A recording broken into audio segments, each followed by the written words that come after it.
Assalamualaikum warahmatullahi wabarakatuh. Sampurasun.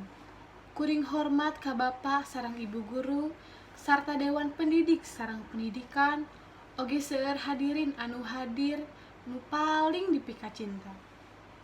Kalayan kesempatan ieu, urang bakal naroskeun naon masalah COVID-19 ieu atanapi coronavirus.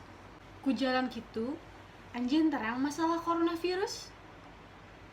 Nah, tuh coronavirusnya disebabkan ku naon?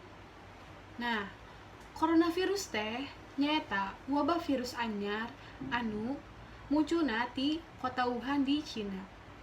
Virus ieu teh aya disebabkan ku masyarakat Wuhan konsumsi daging sasatuan nu jerona nu jelas aya virus nu mematikan. Nah, daging sasatuan ieu teh asalna tina kalong sareng beurit.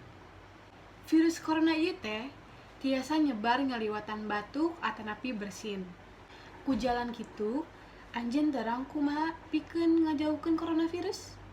Gagasan nu kahiji nyaeta, lamun anjeun bade angkatan ka tempat anu rame, diwajibkeun ngangge masker pikeun ngajauhkeun urang ti virus corona.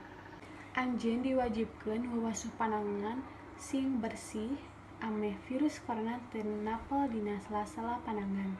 Gagasan nu katilu nyaeta, dina karantina ieu urang kudu betul-betul ngajaga imun tubuh pikeun kuat kahindar ti virus corona.